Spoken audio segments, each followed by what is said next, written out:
Hello, my name is Christopher, and today I'm going to show you how to install Btop on Portainer using Big Bear Docker images. So, a little bit about this series, I'm going over home labs, installing things, getting things set up, everything like that. So, if you're interested in that, subscribe, comment, like, and support the channel, and let's get started. I wanted to let y'all know about the Big Bear community. We just launched a community on community.bigbeartechworld.com. It's based on discourse, so go on there, join it, and say hi. So let's get back to your registered programming.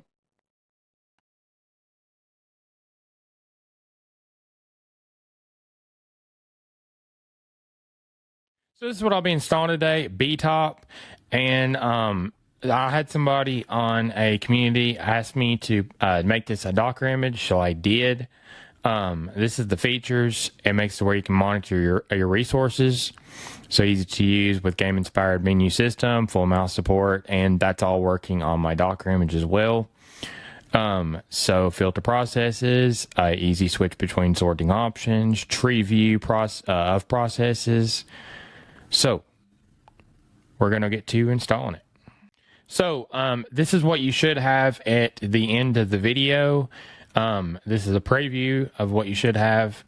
So processes, the disk, memory, net, and then CPU. So now I'm going to start on Big Bear Video Assets. There will be a link down in the YouTube description to get to this. I'm going to go over to search and type Btop. And then now you see how to install Btop on Portainer right here. So I'm going to click it. Then I'm going to go over to the Docker Compose. And then version 3 of Docker Compose file format's being used. I'm going to set some services, and then the first service underneath the services is called Big Bear Btop. The container name is going to be set to the same thing, and the container name is so Docker doesn't have generate a random name. And then the image is coming off of Docker by default because there's no year before this. And this is the Docker image. This is the Docker image tag. And if you want to look at the Docker image, you can do that in the Big Bear Docker images repo. So restart and let's stop. So that means if you stop it for any reason, it'll not try to restart. But if it fails any other reason, then it'll try to restart. And then I'm going to set privilege to true. And this is so the container has privileges to access system metrics. And now we're going to mount some volumes binds. So proc on the host and proc on the container. Host, container, and do not change any of these. Leave them the same. And now etc local time is on the host, and on the container is the same thing. And you'll see RO right here, and that means read only. So we're going to map ports. So 7681 is on the host side. If this does collide with another port on your host, you can change it to like 7682. And then now on the container side is 7681. Do not change the container side. So now that I explained that, I'm going to go up here to copy raw file. I'm going to click it. And then I'm going to go over to my Portainer and get this set up. So I wanted to let you know about the Big Bear Club. You can join it, and it greatly supports this channel, and I very much appreciate it. So if you'd like to join the Big Bear Club, you can go down the YouTube description and go to my Ko-Fi link and join it from there. So let's get back to registered programming. So I'm going to start on my Portainer. I'm going to go to local stacks and then add stack up here. And I'm going to put a stack name of Btop stack in. And I'm going to come down here to the web editor. I'm going to paste in the Docker Compose because all a Portainer stacks are is Docker Compose. So it's deployed with Docker Compose, and it also uses the Docker engine underneath. So I'm going to go ahead and deploy the stack. And what that done is it downloaded the Docker image off the registry, got it extracted, and got it up with Docker Compose. And it also is using the Docker engine. So it's up and running, and it's good to go. So now I'm going to go over the stack and the container that's in Portainer. So I'm going to start on stacks over here, and then I'm going to go to Btop stack.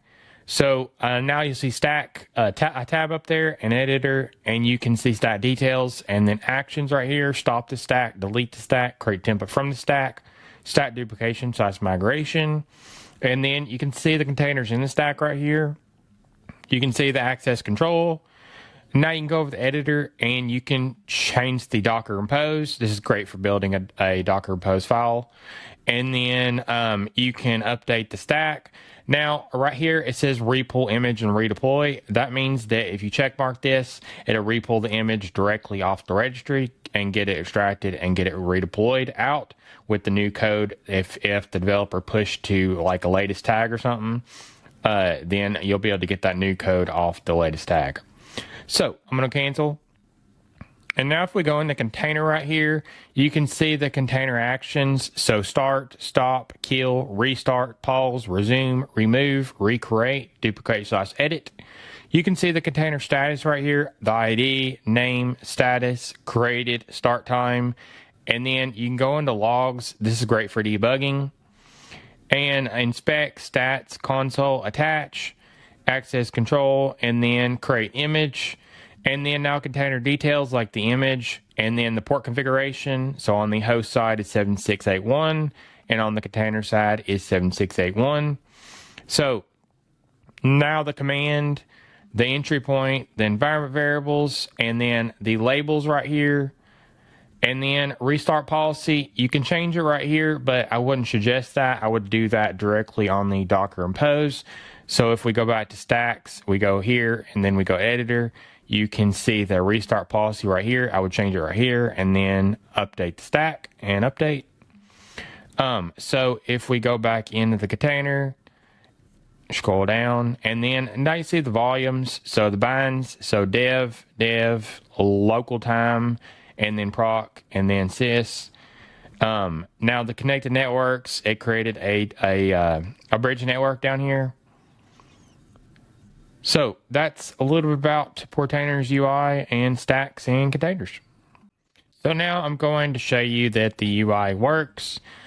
So I'm going to go to the Portainer's IP address and then 7681. As long as you didn't change the host port, you should be good to go. So I'm going to go to it, and now you see CPU menu presets, the CPU 2.5 gigahertz, the processes right here, disk, and then the total available cached and free RAM, and then net, and then you can scroll down just like normal, and you can select it just like normal, and terminate kill signals, and you can hit the menu and go to options, help, and then quit. So that's a little bit about Btop. So I just went over step by step on getting Btop running on Portainer using Big Bear Docker images. So if you like this tutorial, subscribe, comment, like, and support the channel. And if you have any video suggestions or any community support, you can go down the Big Bear community and join our forum. There's a link in the YouTube description. So stay tuned for more.